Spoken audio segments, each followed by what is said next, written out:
بسم اللہ الرحمن الرحیم اللہم صل علی محمد وآل محمد۔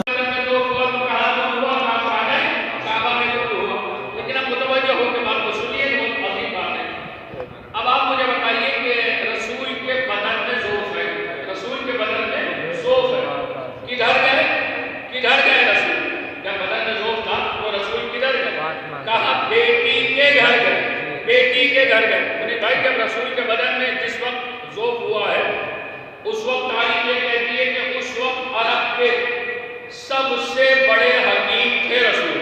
جی بے شک سب سے بڑے حکیم تھے رسول۔ جب بدن میں ذوب محسوس ہوا ہے اس وقت رسول عرب کے سب سے بڑے حکیم تھے۔ تو میں ہاتھوں کو جوڑ کے یا رسول اللہ، آپ کے بدن میں ذوب ہوا تھا، آپ کے بدن میں نقاہت ہوئی تھی، آپ کے بدن میں کمزوری ہوئی تھی، تو آپ کو صلوات بھیجیے محمد والے محمد پر۔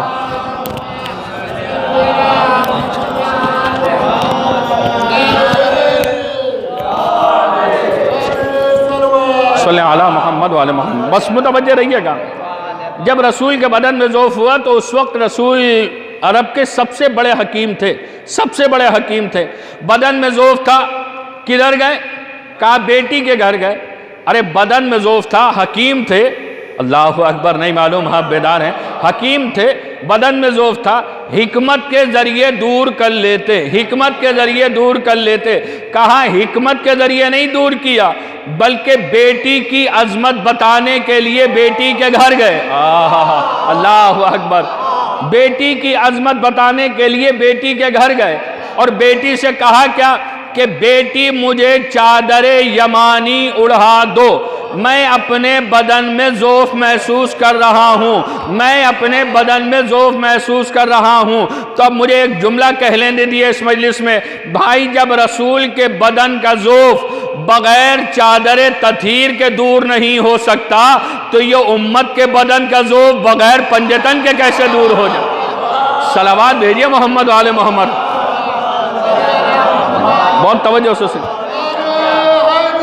یا صلی علی محمد۔ توجہ ہے، جب رسول کے بدن کا ذوب بغیر چادر تطہیر کے نہیں دور ہو سکتا تو یہ امت کے بدن کی نقاہت، امت کے بدن کی کمزوری بغیر پنجتن کے کیسے دور ہو جائے؟ بس توجہ سے سنیے گا، اب مجھے یہاں تک نہیں لانا تھا، مجھے آپ کے ذہنوں کو کھولنا تھا اور ایک منظر تک لے جانا ہے۔ اب آپ مجھے بتائیے، بہت بار آپ نے ہزاروں بار ایک واقعہ سنا ہوگا حدیث قصہ کا، کہ بہت توجہ سے سنیے گا، حدیث قصہ کا واقعہ آپ نے خود سنا ہوگا بہت عظیم پہلو سے، کہ حدیث قصہ کا واقعہ یہ ہے عزیزوں کہ امام حسن آئے اور امام حسین آئے اور رسول آئے، یہ آپ نے سنا مکمل طریقے سے، لیکن ایک بات مجھے آپ کے حوالے کرنا، وہ واضح کر کے جانا ہے۔ آپ مجھے یہ بتائیے کہ جب پنجتن جمع ہو گئے چادر کے نیچے تو جبرائیل جو ہے وہ اہل بیت کی شان میں قصیدہ لے کے نازل ہوئے، اور ایسا قصیدہ کہ جو ان کی طہارت کا اعلان کر رہا ہے۔ اللہ اکبر، ایسا قصیدہ کہ جو ان کی طہارت کا اعلان کر رہا ہے۔ بس متوجہ ہو کے سن لیے گا، جب پنجتن چادر، آئیے ساجد بھائی، جب پنجتن چادر میں جمع ہو گئے، پنجتن چادر میں جمع ہو گئے، سنیے گا، جب پنجتن چادر میں جمع ہو گئے تو ایک بی بی ہے، تاریخ نے جس کا نام ام سلمہ لکھا ہے، ام سلمہ لکھا ہے، ام سلمہ نے آواز دی، کیا شہزادی حکم ہے، اجازت ہے کہ میں بھی چھٹا بن کے چادر میں آ جاؤں؟ چادر میں آ جاؤں تو آواز کیا آئی، اے ام سلمہ تم خیر پہ ہو لیکن چادر میں نہیں آ سکتی، خیر میں ہو لیکن چادر میں نہیں آ سکتی۔ بیدار ہو جائیے تو نتیجہ لے لیے بھائی، جب وہ بی بی جو خیر والی بی بی ہے جب وہ پنجتن میں شامل نہیں ہو سکتی تو جو میدان والی بی بی ہو وہ اہل بیت میں کیسے شامل؟ صلوات بھیجیے محمد والے محمد۔ منظر ہے یہ، ایک صلوات بلند آواز سے محمد ایک منزل پہ مجھے لے کے جانا ہے اور آپ کے تھوڑے سے ذہنوں کو کھولنا ہے مجھے، اور شاید گفتگو علیحدہ ہو جائے آج کی گفتگو۔ آپ مجھے بتائیے کہ رسول نے کہا بیٹی میرے بدن میں ذوف محسوس ہو رہا ہے، مجھے چادر یمانی اڑھا دو۔ چادر یمانی، بھائی اگر منیر بھائی بات پسند ہو تو حق میں اس تابوت کے سامنے دعا کر دیے گا۔ آپ مجھے یہ بتائیے انصاف کے ساتھ میں، چادر یمانی کہتے کسے ہیں؟ چادر یمانی کہتے کسے ہیں؟ کہا وہ چادر کہ جو شہزادی کے سر سے منسوب ہو جائے، وہ چادر کے جو شہزادی کے سر سے منسوب ہو جائے اسے چادر یمانی کہتے ہیں۔ تو انصاف سے فیصلہ اس فرض پہ آپ بیٹھ کے کریے کہ وہ چادر کہ جو شہزادی کے سر سے منسوب ہو جائے جب وہ بابا کے بدن کا ذوف دور کر سکتی ہے تو جس فرش اعلیٰ پر زہرا کے قدم آ جائیں، صلوات بھیجیے محمد و آل محمد۔ اللہ اکبر۔ جس فرش پر شہزادی کے قدم آ جائیں، کیا یہ فرش، بہت توجہ سے سنیے گا، جس فرش پر شہزادی کے قدم آ جائیں کیا یہ فرش عزادار کی نجات کا ذریعہ نہیں بن سکتا ہے؟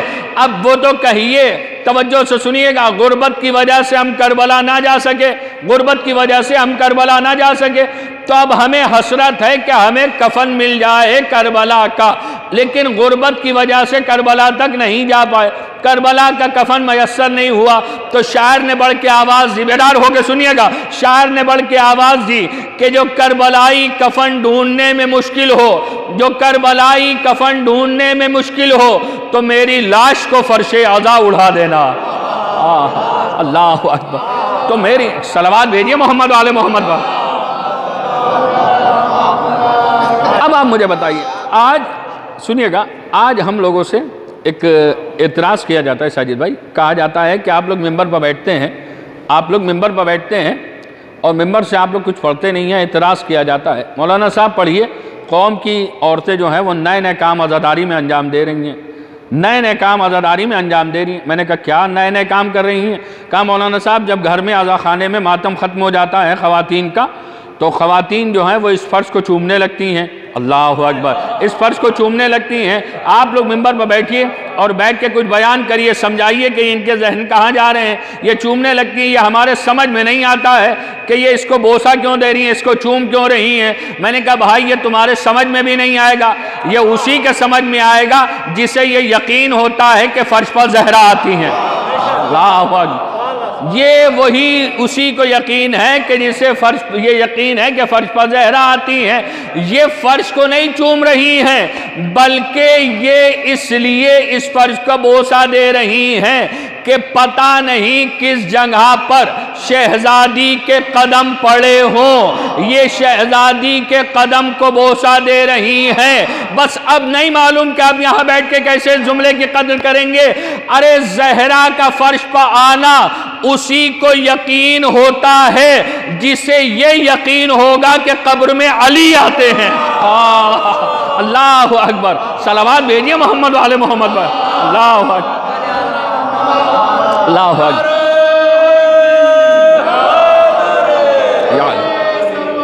صلی اللہ محمد و آل محمد۔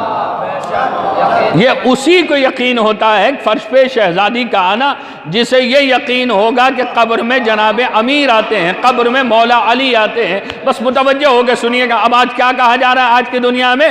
آج یہ تبلیغ دین ہو رہا ہے کہ انسان جو ہے، آپ نماز پڑھتے ہیں، آپ روزے رکھتے ہیں، آپ حج پہ جاتے ہیں، آپ زیارت پہ جاتے ہیں، پڑھا جا رہا ہے نا، آج پڑھا جا رہا ہے، کیا کہا جائے، آپ مجلسوں میں تو جاتے ہیں، لیکن ایک بات کا خیال رکھیے گا، ایک بات کا خیال رکھیے گا، قبر کے عذاب سے محفوظ رہنا، قبر کے عذاب سے محفوظ رہنا۔ میں نے کہا کیوں قبر کے عذاب سے محفوظ رہوں؟ کہا اس لیے، متوجہ ہو کے سنیے گا، اس لیے کہ قبر میں سانپ بچھو آتے ہیں، قبر میں سانپ بچھو آتے ہیں۔ ارے بھائی فیصلہ اب آپ کر کے بتائیے، جب ہماری قبر میں سانپ بچھو آئیں گے تو دشمن کی قبر میں کیا آئے گا؟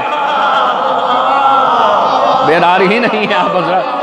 جب ہماری قبر میں سانپ بچھو آئیں گے تو دشمن کی قبر میں کیا آئے گا؟ اب ہمیں اس کی تو پرواہ ہے نہیں کہ ہماری قبر میں سانپ آئیں گے یا ہماری قبر میں بچھو آئیں گے، لیکن ہمیں اس بات کا یقین ہے کہ ہماری قبر میں وہ آتا ہے جو اژدہے کے کلوں کو چیرتا ہے۔ اللہ اکبر، اب یہ تو جزا جو ملے گی وہ عقیدے کے اعتبار سے ملے گی، جیسا عقیدہ ہوگا ویسی جزا ملے گی۔ تمہارا عقیدہ ہے کہ قبر میں سانپ بچھو آئیں گے تو تم سے سانپ بچھو سے قبر میں ملاقات ہوگی، ہمارا عقیدہ ہے کہ قبر میں علی آئیں گے تو ہمارا قبر میں علی سے صلوات بھیجئے محمد آل محمد۔ بس اب کوئی بھی کھڑے ہو کے کہہ سکتا ہے مولانا صاحب آئے ممبر پر بیٹھے اور انہی نے بخشش کروا کے چلے گئے، بخشش کروا کے ممبر پر بیٹھے اور بخشش کروا کے چلے گئے، تب یہ بھی بات سن لیے یقیناً اس سے کوئی انکار نہیں کر سکتا ہے کہ قبر میں جناب امیر آئیں گے، یقیناً قبر میں علی آئیں گے۔ لیکن اب مین بات تو مجھے آپ کے حوالے کرنا ہے کہ جب جناب امیر قبر میں آئیں، جب علی علیہ السلام قبر میں آئیں تو آپ کی ملاقات جب جناب امیر سے قبر میں ہو تو آپ کو یہ نہ کہنا پڑے کہ علی ہمارے، بلکہ تمہارا عمل ایسا ہونا چاہیے کہ مولا خود کہیں کہ یہ سچا چاہنے والا ہمارا آ گیا۔ صلوات بلند آواز سے محمد والے محمد پر۔ اس سے کوئی انکار نہیں کر سکتا کہ جناب امیر قبر میں آئیں گے، یقیناً مولا علی علیہ السلام قبر میں آئیں گے۔ اب آپ مجھے بتائیے بہت توجہ سے، بس آخری بات، اس کے بعد آپ کی رحمت تمام کرنا ہے مجھے، بس تھوڑا سا میں توجہ ہو جائیے۔ آج ہم سمجھتے ہیں کہ جو بھی ہمارے پاس دولت ہے وہ ہمارے نام کی ہے، ہم کو اللہ نے جو کچھ بھی دیا ہے، لیکن بھائی ایک چیز ہوتی ہے مایوسی۔ جناب امیر کے چاہنے والے کے پر کبھی مایوسی طاری نہیں ہونا چاہیے، کبھی بھی مایوسی طاری نہیں ہونا چاہیے، کیونکہ اللہ جو وہ ہے اپنے نیک بندوں کے امتحان ضرور لیتا ہے، اپنے نیک بندوں کا امتحان اللہ جو ہے وہ ضرور لیتا ہے۔ کبھی زندگی میں آرام دے کے امتحان لیتا ہے، کبھی تمہاری زندگی میں پریشانیاں دے کر تمہارا امتحان لیتا ہے، لیکن جب دولت دی، اب توجہ سے سنیے گا، جب دولت دی تو اب سمجھتے ہیں ہم کہ ہماری ہی یہ دولت ہے، ہماری ہی دولت ہے۔ نہیں، یہ جو تمہیں اللہ نے دولت عطا کی ہے یہ تمہاری دولت نہیں ہے، بلکہ اگر اس دولت میں غور سے دیکھو گے تو کسی مستحق کا چہرہ ضرور نظر آئے گا۔ ارے نہیں ہے بیدارہ بھزا، اگر غور سے دیکھو گے تو کسی مستحق کا چہرہ جو ہے وہ ضرور نظر آئے گا۔ اب توجہ سے سنیے گا جناب مقداد، اب سنیے گا کہ عقیدہ کیسا ہونا چاہیے۔ صرف مجلس میں نعرہ حیدری لگا دینا اور نعرہ حیدری کا جواب دے دینا یہ کمال کی بات نہیں ہے، پہلے نام علی علیہ السلام کی برکت اور اس کے نام کی عظمت کو سمجھا جائے۔ علی علیہ السلام کی نام کی برکت اور ان کی عظمت کو سمجھا جائے کہ جناب امیر کے نام میں برکت کتنی ہے، جناب امیر کے نام میں عظمت کتنی ہے اس کے نام کی۔ اب سنیے گا، جناب مقداد ہیں 3 دن مسلسل، ساجد بھائی 3 دن ہو گئے مسلسل فاقے کے عالم میں، جناب مقداد کے گھر میں 3 دن سے فاقہ ہے، مسلسل فاقہ ہے 3 دن سے، اور کہیں اور نہیں گئے۔ جناب امیر کی بارگاہ میں آئے اور آ کے کہتے ہیں آقا آقا آقا 3 دن ہو گئے مسلسل فاقے کے عالم میں، میں یہ چاہتا ہوں کہ میرا فاقہ دور ہو جائے، میرا فاقہ دور ہو جائے۔ مولا نے کہا گھبراؤ نہیں مقداد، پریشان نہ ہو، ابھی تیرا فاقہ دور ہوگا، ابھی تیرا فاقہ دور ہوگا۔ کہا آقا کیسے فاقہ دور ہوگا؟ سنیں گے بیدار ہو کے، اگر نہ بولیں گے تو پھر مجھے بڑا افسوس ہو جائے گا، بڑی محنت کا جملہ ہے، راگا نہ جانے دیے گا بھائی۔ مولا علی نے مقداد سے کہا مقداد یہ بتاؤ کہ نام علی کی برکت جانتے ہو کیا ہے؟ اللہ اکبر، نام علی کی عظمت جانتے ہو کہ کیا ہے؟ کہا مقداد، کہتے ہیں یقیناً مجھے مولا آپ کے نام کی برکت معلوم ہے، آپ کی عظمت مجھے معلوم ہے۔ کہا مقداد دہلیز پہ کھڑا ہے، مقداد دہلیز پہ کھڑے ہیں، مقداد سے مولا نے کہا ہے مقداد یہ جو دہلیز پہ ایک پتھر پڑا ہوا ہے، اللہ اکبر، یہ جو پتھر پڑا ہوا ہے اس پتھر کو اپنے ہاتھ میں اٹھاؤ۔ مقداد نے پتھر کو اٹھایا ہاتھ میں، مولا نے کہا کہ 3 مرتبہ اس پتھر پر پڑھو علی علی علی۔ یہاں بیٹھے ہیں آپ ساتھ، مجھے بتائیے، مولا نے کہا ہے مقداد اس پتھر پر 3 مرتبہ پڑھو علی علی علی۔ مقداد نے اس پتھر پر 3 مرتبہ پڑھا علی علی علی۔ اب تاریخ یہ کہہ رہی ہے کہ جیسے ہی 3 مرتبہ مقداد نے پتھر پر علی علی پڑھا، اب وہ پتھر ہی نہ آ رہا بلکہ سونے میں تبدیل ہو گیا۔ اللہ اکبر، وہ پتھر پتھر ہی نہیں رہا بلکہ سونے میں تبدیل ہو گیا۔ یہ معجزہ تو آپ نے مولا کے بہت سنے ہوں گے، لیکن جناب مقداد کا عقیدہ بیان کرنا اس مجلس میں، جناب مقداد کا عقیدہ بیان کرنا اس مجلس میں صرف اس لیے میں نے یہ واقعہ سنایا ہے۔ اب جیسے ہی پتھر جو تھا وہ سونے میں تبدیل ہو گیا، تو اگر مجھ جیسا مولوی ہوتا تو کیا کرتا؟ اس سونے کو اٹھاتا اور مولا کا شکریہ بھی نہ ادا کرتے، سیدھے اپنے گھر چلے آتے۔ یہ ہوتا یا نہ ہوتا؟ لیکن مقداد نے کیا کیا؟ مقداد نے ایک مرتبہ اس سونے کو توڑا، ساجد بھائی، اس سونے کو توڑا اور چھوٹا سا ٹکڑا لیا اور لے کر مقداد جانے لگے۔ مولا نے کہا ہے مقداد تو کہاں جا رہا ہے؟ مقداد تو کہاں جا رہا ہے؟ یہ سونا تیرے نام کا ہے، اس سونے کو لیتا جا، یہ تیرے کل کے کام آئے گا، یہ تیرے باقی کی زندگی کے کام آئے گا۔ مقداد کہتے ہیں نہیں مولا اتنا ہی کافی ہے۔ کہا نہیں مقداد لے جا، یہ تیرے کل کے کام آئے گا، یہ تیرے باقی کی زندگی کے کام آئے گا۔ تو بس جیسی مولا نے کہا مقداد تیرے یہ کل کے کام آئے گا، اب جانے قربان ہو جائے مقداد جیسے غلاموں پر۔ ایک مرتبہ مقداد کہتے ہیں مولا کل کی فکر وہ کرے جس کے پاس آپ جیسا علی نہ ہو۔ اللہ اکبر، صلوات بھیجیے محمد و آل محمد۔ اللہ اکبر، کل کی فکر یا صلی علی محمد و آل محمد۔ مقداد کہتے ہیں کہ کل کی فکر وہ کرے کہ جس کے پاس آپ جیسا علی نہ ہو، آپ جیسا علی نہ ہو۔ تو اب سمجھ میں آیا کہ جو بھی مالک عطا کر دے اس پر شکر کرنے کا نام تقوی الہی ہے۔ اس ایام میں اگر تقوی نہ دیکھنا ہو تو پھر کب دیکھا جائے گا؟ جو مالک عطا کر دے اسی کو تقوی کہتے ہیں۔ اس پر شکر کا سجدہ ادا کرو کہ اگر ایک ٹائم پر اس نے ہمارے شکم کو بھر دیا ہے تو اس کا احسان کرو کہ میرے مالک تیرا احسان عظیم ہے کہ تو نے ہمارے لیے غذا کا اہتمام کر دیا۔ بس میرے مالک، جب غذا کی بات آئی ہے تو سنو گے عزادارو، اگر غذا دے تو اس کا شکر ادا کرو، اس کا شکر ادا کرو۔ اور آج کل ماہ رمضان میں ایک بات پڑھنا ضروری ہے کہ جب گھر پہ بیٹھ کے افطار کیا کرو تو اپنے دسترخوان کی نمائش نہ کیا کرو۔ جب گھر پہ بیٹھ کے افطار کیا کرو تو اپنے گھر کے دسترخوان کی نمائش نہ کیا کرو، کیونکہ آپ کو نہیں معلوم ہے کہ آپ کا روزہ تو ابھی کھل گیا ہے، لیکن کچھ لوگ ایسے ہیں کہ جن کا مغرب کے بعد بھی روزہ ہے، غربت کی وجہ سے، غریبی کی وجہ سے۔ وہ آپ کے دسترخوان کو دیکھ کر اپنی اولادوں سے ہیں وہ جو چہرہ چھپاتے ہیں ماں باپ کہ ہم اپنے بچوں کے لیے غذا کا اہتمام نہیں کر پاتے۔ سنو گے عزادارو، بس چلو 18 رمضان کی شب میں چلتے ہیں۔ اللہ، 18 رمضان کو چلتے ہیں۔ تاریخ یہ کہتی ہے کہ 18 رمضان کو، صرف 18 رمضان نہیں، بہت قیامت کا فقرہ پڑھنا ہے مجھے عزادارو آج کے مجلس میں۔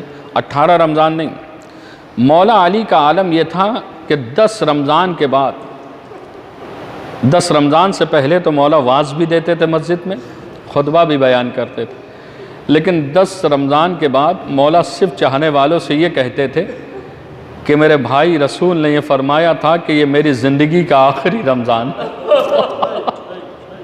یہ ہماری زندگی کا آخری رمضان ہے عزاداران مظلوم کربلا، یہ ہماری زندگی کا آخری رمضان۔ چاہنے والے صرف یہی سنتے تھے اور سن سن کے گریا کرتے تھے عزادار۔ شہادت سے قبل آقا اپنی بیٹیوں کے یہاں مہمان جاتے تھے روزہ کھولنے کے لیے، کبھی جناب زینب کے گھر، کبھی جناب ام کلثوم کے گھر جاتے، لیکن 18ویں رمضان کا روزہ تاریخ کہتی ہے کہ مولا علی نے اپنی بیٹی جناب ام کلثوم کے گھر پہ کھولا،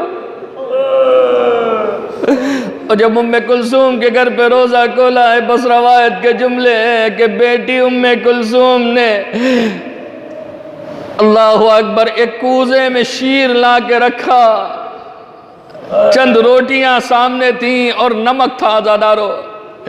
بیٹی نے یہ روزے کے لیے بابا کے لیے اہتمام کیا، سنیں گے عزادارو، تاریخ کہتی ہے کہ 2 لقموں سے نمک سے مولا نے افطار کیا ہے اور بس جیسے ہی جب شیر میں مولا نے ہاتھ نہ لگایا تو بیٹی جناب ام کلثوم آگے بڑھی، آواز دی، بابا میں نے تو آپ کے لیے افطار کے لیے شیر کا بھی اہتمام کیا تھا، بس عزاداران مظلوم کربلا۔ اب کائنات کا امیر کہتا ہے میری بیٹی ام کلثوم یہ بتا کہ کیا تو نے اپنے بابا کو ایک ساتھ کئی نعمتیں کھاتے دیکھا ہے؟ بس عزادارو مولا نے نمک سے افطار کیا۔ اب روایت کے جملے ہیں عزاداران مظلوم کربلا کہ جناب امیر 28ویں کی شب کو کبھی حجرے میں جاتے تھے، کبھی حجرے سے باہر آتے تھے، آسمان کی طرف دیکھتے تھے، اللہ اکبر، بیٹی زینب ام کلثوم نے ہاتھوں کو جوڑا، آواز دی، بابا کیا صبح کو کہیں بڑی جنگ پہ جانے کا ارادہ ہے؟ مولا کہتے میری بیٹی زینب جنگ پہ تو نہیں جانا ہے بلکہ صبح کو معبود حقیقی کی بارگاہ میں جانا ہے۔ بس اجرکم اللہ تڑپ کے رو لینا عزادارو، بس 2 جملے پڑھوں گا۔ اللہ اکبر، اللہ اکبر۔ مولا نے جب مسجد میں یہ بیان کیا کہ یہ ہماری زندگی کا آخری رمضان ہے تو تاریخ میں ملتا ہے کہ ایک چاہنے والا تھا مولا کا، وہ 40 غلاموں کے ساتھ مولا کے دروازے کا گھیرا کرے ہوئے، ننگی تلواریں لیے ہوئے، صرف غلام 40 لوگوں کے ساتھ کھڑا رہتا تھا اور مولا، اللہ اکبر، غلام کھڑا رہتا تھا کہ میرے مولا کی زندگی کو خطرہ ہے، میرا مولا معبود حقیقی کی بارگاہ میں جانے والا۔ اللہ اکبر، بس سن لیا میں نے، آپ نے پڑھ دیا عزادارو، بس ایک جملہ مجھے کہنا۔ مولا جیسے ہی حجرے کے باہر آئے، چاہنے والے کو دیکھا کہ 40 غلاموں کے ساتھ گھر کا گھیرا کرے ہوئے کھڑا ہے۔ مولا نے کہا یہ بتا تو مجھے کیا مانتا ہے؟ کہا آقا میں آپ کو اپنا امام مانتا ہوں، اے مولا میں آپ کو اپنا امام مانتا ہوں۔ بس عزاداران مظلوم کربلا، بس جیسے ہی امام کا نام لیا اس چاہنے والے نے، مولا کہتے میں امام ہو کے تمہیں حکم دیتا ہوں کہ اپنے گھر واپس چلا جا۔ اللہ اکبر، بس چاہنے والا اپنے گھر گیا، زوجہ نے کہا میرے آقا کو اکیلا چھوڑ کے آ گئے۔ اللہ اکبر، اللہ اکبر۔ رات تمام ہو رہی تھی، اللہ اکبر۔ مولا ادھر حجرے سے باہر آئے، تاریخ کہتی ہے کہ جیسے علی حجرے سے باہر آئے، گھر میں جو مرغابیاں پلی ہوئی تھی وہ ابا کے دامن سے لپٹ گئیں، زبان بے زبانی میں کہہ رہی ہیں آقا نہ جائیے، مولا نہ جائیے۔ میں ہاتھوں کو جوڑ کے کہوں گا اے آقا، یہ جو گھر میں پلی ہوئی مرغابیاں جب یہ اتنی محبت کرتی ہیں، یہ آپ کو رخصت کرنے کے لیے تیار نہیں ہے تو زینب ام کلثوم نے آپ کو کیسے رخصت کیا ہوگا؟ اللہ اکبر، اللہ اکبر۔ مولا مسجد کوفہ کی طرف چلے، سنو گے عزادارو، اب پہلی، اللہ اکبر، اب منظر یہ ہے کہ پہلی رکعت کا دوسرا سجدہ تھا۔ خدا لعنت کرے ابن ملجم ملعون پر، زہر میں آلود تلوار لے کر آگے بڑھا، آقا کے سر پر تلوار کو مارا، خون کا فوارہ جاری ہوا، خاک مسجد کو اٹھایا، اپنے زخم پر لگایا، آواز دی فستو برب الکعبہ، رب کعبہ کی قسم علی کامیاب ہو گیا۔ بس مسجد کوفہ میں آواز بلند ہوئی، الا قد قتل امیر المؤمنین قتل کر دیے گئے۔ اللہ اکبر۔ جو چاہنے والا مولا کے گھر کی گھیرا بندی کیے ہوئے تھا، اس کی زوجہ نے جب جناب امیر کے قتل کی خبر سنی، ایک مرتبہ شوہر کو جھنجھیڑا، کچھ سن رہا ہے یا نہیں سن رہا ہے، ادھر میرا آقا مارا گیا۔ اللہ اکبر۔ امام حسن اور امام حسین نے ایک گلیم میں آقا کو لیا، بیت الشرف کی طرف چلے، بس جیسے ہی گھر قریب آنے لگا، ایک مرتبہ کائنات کا امیر کہتا ہے، اے میرے لال حسن، ذرا چاہنے والوں کو دور کر دو، کہیں ایسا نہ ہو زینب ام کلثوم کے رونے کی آواز ان کے کانوں میں پہنچے، میں بی بی کے آگے ہاتھوں کو جوڑ کے کہوں گا، اے شہزادی، کوفے میں علی کو آپ کے پردے کا اتنا خیال، ذرا کربلا میں باد حسین آئیے، یہی علی کی بیٹی، ایک رسن میں 12 گلے بندے ہیں، منادی ندا دے رہا ہے، اے تماشائیوں آؤ، یہ علی کی بیٹی زینب، یہ ام کلثوم۔